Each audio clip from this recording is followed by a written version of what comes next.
ಇದು ಬಯಲು ಸೀಮೆ ಜಿಲ್ಲೆಗಳಿಗೆ ಖುಷಿ ಕೊಡುವಂತಹ ಸುದ್ದಿ. ರೈತರಿಗೆ ಜೀವನಾಡಿ ಕೊಡುವ ಮಹಾ ಸುದ್ದಿ ಇದು. ಎತ್ತಿನ ಹೊಳೆ ಯೋಜನೆಗೆ ವೇಗ ನೀಡಲು ಸರ್ಕಾರ ಸಜ್ಜಾಗಿದೆ. ಎತ್ತಿನ ಹೊಳೆಗಿರುವಂತಹ ಅಡ್ಡಿ ನಿವಾರಣೆಗೆ ನಿರ್ಧಾರವನ್ನು ಮಾಡಿಕೊಳ್ಳಲಾಗಿದೆಯಂತೆ. ರೈತರಿಗೆ ಜೀವನಾಡಿ ಕೊಡುವಂತಹ ಮಹಾ ಸುದ್ದಿ ಇದು.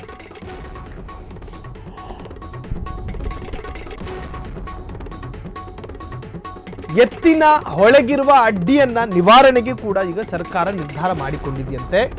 ದೆಹಲಿ ಯಾತ್ರೆಗೆ ಮುಂದಾದ ಉಪಮುಖ್ಯಮಂತ್ರಿಗಳು ಇದೇ ವಿಚಾರಕ್ಕೆ ಸಂಬಂಧಪಟ್ಟ ಹಾಗೆ ದೆಹಲಿಯಲ್ಲಿ ಒಂದಷ್ಟು ನಾಯಕರ ಜೊತೆ ಚರ್ಚಿಸಲಿಕ್ಕಿದ್ದಾರೆ. ಅರಣ್ಯ ಭೂಮಿಗೆ ಅನುಮತಿ ಪಡೆಯಲು ಪಯಣ. ಇದೇ 18ನೇ ತಾರೀಕು ಡಿಸಿಎಂ ದೆಹಲಿ ಪ್ರವಾಸಕ್ಕೆ ತಯಾರಿ ಮಾಡಿಕೊಂಡಿದ್ದಾರೆ. ಇದು ಬಯಲು ಸೀಮೆ ಜಿಲ್ಲೆಗಳಿಗೆ ಬಹಳಷ್ಟು ಒಳ್ಳೆಯ ಸುದ್ದಿ ಇದು. ಸೊ ಇದು ಅರಣ್ಯ ಭೂಮಿಗೆ ಅನುಮತಿ ಪಡೆಯಲು ಪಯಣವನ್ನು ಬೆಳೆಸ್ತಾರಂತೆ. ಇದೇ ತಿಂಗಳ 18ನೇ ತಾರೀಕು ಎತ್ತಿನ ಹೊಳೆಗಿರುವಂತಹ ಅಡ್ಡಿ ನಿವಾರಣೆಗೆ ನಿರ್ಧಾರ. ಹಾಗಾದರೆ ಈ ಒಂದು ಯೋಜನೆಗೆ ಸಂಬಂಧಪಟ್ಟ ಹಾಗೆ ಒಂದಷ್ಟು ಮಹತ್ವದ ಅಪ್ಡೇಟ್ಸ್ಗಳನ್ನು ನೀವೀಗ ಸ್ಕ್ರೀನ್ ಮೇಲೆ ಗಮನಿಸ್ತಾ ಇದ್ದೀರಿ. ಪರಿಸರ ಇಲಾಖೆ ಅನುಮತಿಗಾಗಿ ಡಿಕೆ ದೆಹಲಿ ಯಾತ್ರೆಯನ್ನು ಕೈಗೊಂಡಿದ್ದಾರೆ.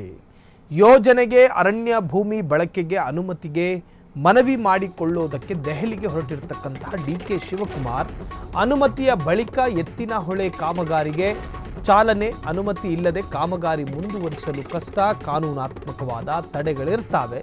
ಅಧಿಕಾರಿಗಳ ಸಭೆ ಬಳಿಕ ಡಿಸಿಎಂ ಡಿಕೆಶಿ ಹೇಳಿಕೆಯನ್ನು ಕೊಟ್ಟಿರುವಂತಹದ್ದು. ಅರಣ್ಯ ನೀರಾವರಿ ಇಲಾಖೆ ಅಧಿಕಾರಿಗಳು ಸಭೆ ನಡೆಸಿದಂತಹ ಅಧಿಕಾರಿ ಅಂದರೆ ಡಿಕೆ ಶಿವಕುಮಾರ್. ಪರಿಸರ ಇಲಾಖೆ ಅನುಮತಿಗಾಗಿ ಡಿಕೆ ದೆಹಲಿ ಯಾತ್ರೆಗೆ ತಯಾರಾಗಿರುವಂತಹದ್ದು. ಯೋಜನೆಗೆ ಅರಣ್ಯ ಭೂಮಿ ಬಳಕೆಗೆ ಅನುಮತಿಯನ್ನು ಪಡೆಯೋದಕ್ಕೆ ಮನವಿಯನ್ನು ಮಾಡಿಕೊಳ್ಳೋದಕ್ಕೆ. ಅನುಮತಿ ಬಳಿಕ ಎತ್ತಿನ ಹೊಳೆ ಕಾಮಗಾರಿಗೆ ವೇಗ ಸಿಗುತ್ತೆ. ಅನುಮತಿ ಇಲ್ಲದೆ ಕಾಮಗಾರಿಯನ್ನು ಕನ್ಸ್ಟ್ರಕ್ಷನ್ ಅನ್ನು ಮುಂದುವರಿಸುವುದು ಕಷ್ಟ ಆಗುತ್ತೆ. ಅಧಿಕಾರಿಗಳ ಸಭೆ ಬಳಿಕ ಡಿಸಿಎಂ ಡಿಕೆ ಶಿವಕುಮಾರ್ ಈ ಒಂದು ನಿರ್ಧಾರದ ಹೇಳಿಕೆಯನ್ನು ಕೊಟ್ಟಿರುವಂತಹದ್ದು. ಅರಣ್ಯ ನೀರಾವರಿ ಇಲಾಖೆ ಅಧಿಕಾರಿಗಳ ಸಭೆ ನಡೆಸಿದಂತಹ ಡಿಸಿಎಂ ತುಮಕೂರು ಚಿಕ್ಕಬಳ್ಳಾಪುರಕ್ಕೆ ಎತ್ತಿನ ಹೊಳೆಗೆ ಈಗ ಎಲ್ಲ ತರಹದ ಯೋಜನೆಯನ್ನು ಕೂಡ ಸಿದ್ಧತೆಯನ್ನು ಮಾಡಿಕೊಳ್ತಾ ಇದ್ದಾರೆ. ಪರಿಸರ ಇಲಾಖೆ ಅನುಮತಿ ಬೇಕು. ಅನುಮತಿ ಕೊಟ್ಟರೆ ಅಷ್ಟೇ ಅದರ ಕಾಮಗಾರಿ ಮುಂದುವರಿಸೋದಕ್ಕೆ ಸಾಧ್ಯ. ಸಭೆ ಬಳಿಕ ಡಿಸಿಎಂ ಡಿಕೆ ಶಿವಕುಮಾರ್ ಈ ಒಂದು ಸ್ಫೋಟಕ ಹೇಳಿಕೆಯನ್ನು ಕೊಟ್ಟಿರುವಂತಹದ್ದು. ಹಾಗಾದರೆ ದೆಹಲಿ ಪ್ರವಾಸಕ್ಕೆ ಡಿಕೆ ಶಿವಕುಮಾರ್ ಸಜ್ಜಾಗಿದ್ದಾರೆ. ದೆಹಲಿಯಲ್ಲಿ ಕೇಂದ್ರ ಪರಿಸರ ಸಚಿವರನ್ನು ಭೇಟಿಯಾಗಲಿರುವಂತಹ ಡಿಕೆ ಶಿವಕುಮಾರ್ ಈಗಾಗಲೇ ಹಾಸನ ಜಿಲ್ಲಾಧಿಕಾರಿಯ ಜೊತೆಗೂ ಕೂಡ ಸುದೀರ್ಘವಾದಂಥ ಮಾತುಕತೆಯನ್ನು ಮಾಡಿದ್ದಾರೆ.